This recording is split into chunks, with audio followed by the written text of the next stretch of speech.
mas o que tem a ver sarar a terra com a cura? Cura é um dom. Começa por aí. Tá? Dons de milagre, dons de maravilhas, dom de curar. Jesus curou muitas pessoas, enfermos, paralíticos, problemáticos, cegos, coxos, mancos, leprosos, tudo ele curou.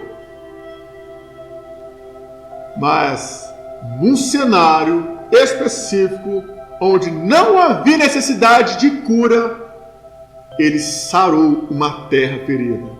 E está lá em João no capítulo 4. Estou me referindo à mulher de Samaria, a mulher samaritana.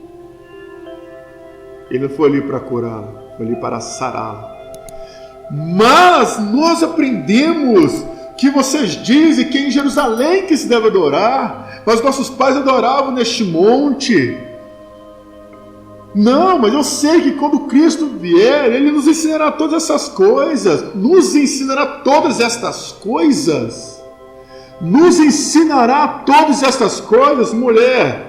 Você está com conflito de realidade, você está com conflito na sua alma, com conflito com os judeus, com conflito com as pessoas que estão na sua cidade. Você está com a terra ferida, mas eu vim para te sarar. E se tu queres saber, eu sou eu que falo contigo. Ela largou o cântaro, porque ela não precisava de cura. A terra ferida dela precisava de ser sarada. E o Pai sarou. Sabe o que as pessoas que frequentam a igreja precisam? De serem sarados. Aí, nossa, sarar. Quando Adão pecou, ele abriu uma ruptura na terra. Ruptura negativa. Cardos, espinhos e abrolhos foi o que produziu a terra. O que produz no coração do ser humano? Cardos, espinhos e abrolhos.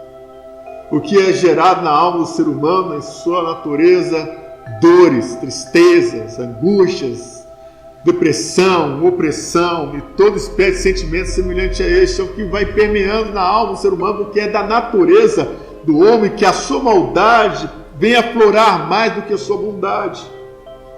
Mateus 6,34, basta cada dia o seu próprio mal, porque habita maldade no ser humano mais do que bondade, e ele faz com que seja externado de si mesmo maior essência de maldade do que de bondade, porque o ser humano tem mais facilidade de se vingar do que fazer justiça. É só deixar que a dor venha, então aquilo que está aqui dentro se manifesta, se externa.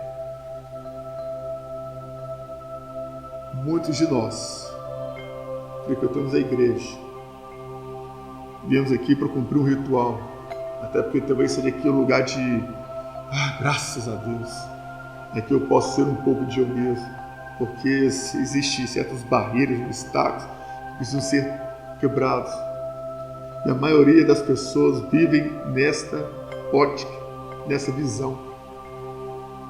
Meu Deus do céu, mas como é que eles serão sarados? Só com pregação? Não. Jamais. Eu sei que quem ouvir pela internet ou meditar em vocês mesmos, muitos podem pensar, nossa, isso é heresia. A pregação não cura ninguém. Pregação não liberta ninguém. Pregação não promove transformação em ninguém.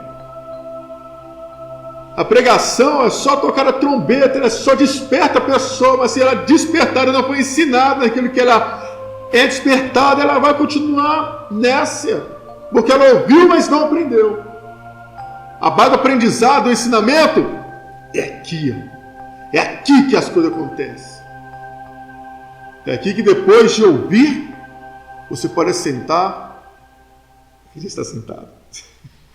Você pode esclarecer. Por isso nós temos um período aí de esclarecimento. Eu recomendo, tragam papel, caneta, dicionário, anotem, depois que concluímos a lição, perguntem. Porque é ruim, de repente, o foco que estamos tratando aqui, eu tenho que parar para responder uma questão, mas você anotar, depois dá para dar continuidade dentro do próprio tema. Assim flui. E assim ninguém fica para trás. Compreenderam? Então, temos que trabalhar essas coisas. Você precisa que o Espírito Santo do Abba venha sarar a sua terra ferida. E a maneira, o método que ele vai utilizar para isso acontecer é a palavra. É a palavra ensinada. Meu Deus do céu, Jesus se assentava com os seus discípulos e ensinava a eles. Tanto que observe a diferença da pessoa que ouve a mensagem e se sente ofendida, a pessoa que ouve a mensagem compreende que ela foi ensinada dentro daquela base, daquele fundamento. Em João no capítulo 6, Jesus traz uma mensagem, traz um ensino que para os discípulos não era algo assim tão assustador, porque já estavam familiarizados com a pessoa de Cristo. Mas aqueles outros que estavam caminhando com ele, mas não o conheciam com a mesma essência, quando ouviu a mensagem, começaram a questionar: o que é isso que esse homem está falando? E começaram a voltar para trás. E aí no versículo 60, do capítulo 6, vem Pedro dizendo: Senhor, muitos dos seus discípulos voltam para trás, não te seguem mais. Jesus volta para Pedro e diz para ele: não quereis vós ir com eles? Aí Pedro diz: Senhor, para quem iremos nós? Só tu tens as palavras de vida eterna.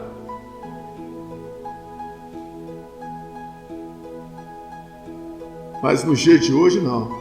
Se prega uma mensagem, traz um sermão, onde leva pessoas a confrontar a religiosidade delas, e aí vem aqueles que dizem: pega leve, tem visitante na igreja, pega leve, as pessoas não estão acostumadas a ouvir isso não. Eu falei: então elas nunca ouviram a verdade.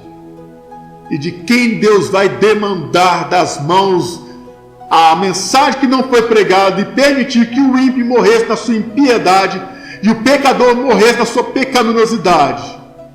Vai demandar da mão de quem? O Evangelho tem que ser anunciado. E nós pregamos o Evangelho. No mesmo cenário do contexto em questão, houve uma cena em que no lugar que não houve arrependimento, houve algo que foi devastador para o servo incompreensível: o remorso. Gente do céu. Vamos lá, Mateus capítulo 18, leia para nós aí o versículo 32 ao versículo 34.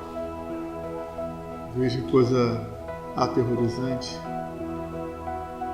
Quando o Evangelho é pregado, a pessoa que o recebe, mas não recebe como alento para a alma, e a proposta de mudança, de metanoia não acontece, a pessoa sai do ambiente com o mesmo sentimento de culpa, de pesar, que não foi aplacado por não entender a mensagem que ouviu.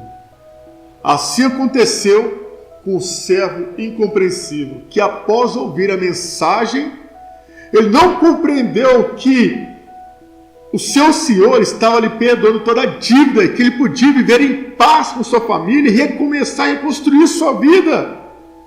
Ele entendeu que aquilo foi apenas um momento onde a dívida que ele tinha foi adiada, mas não foi absolvida.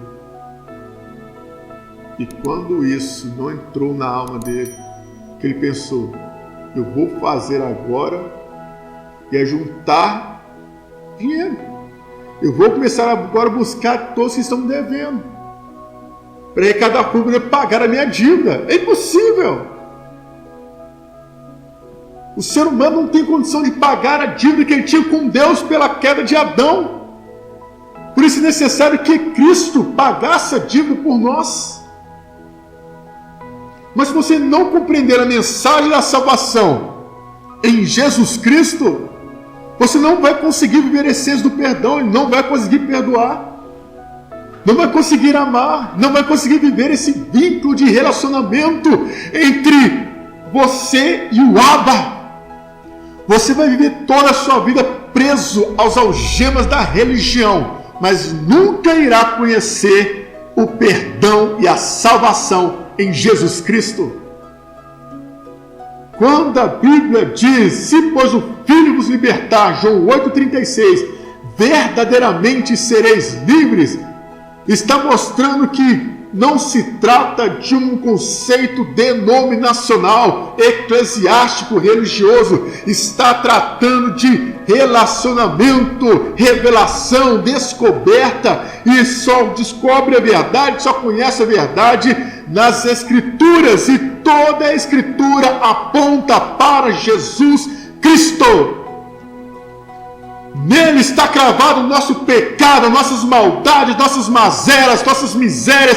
Nele está cravada a nossa dívida, nosso juízo, nossa sentença final. E o que Ele liberou para nós foi o suficiente para sermos alcançados.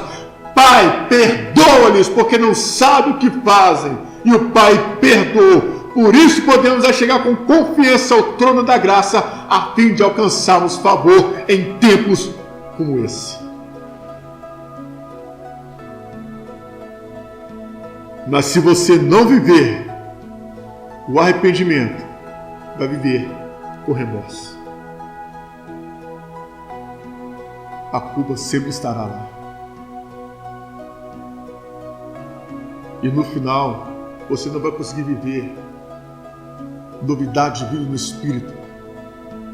Não vai conseguir jamais perdoar quem te ofendeu. Romanos capítulo 12, verso 21.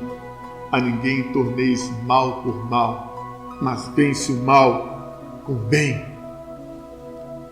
Cristo ele nos ensinou em Mateus capítulo 5. Amai que vos odeiam e orai pelo que vos persegue.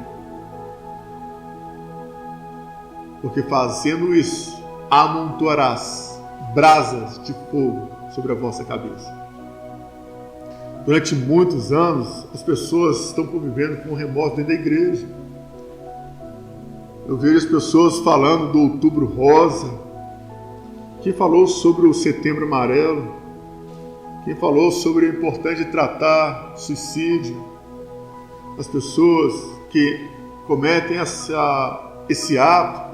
O último lugar é porque o último lugar por onde elas passaram foi na igreja. E não encontraram o que precisavam.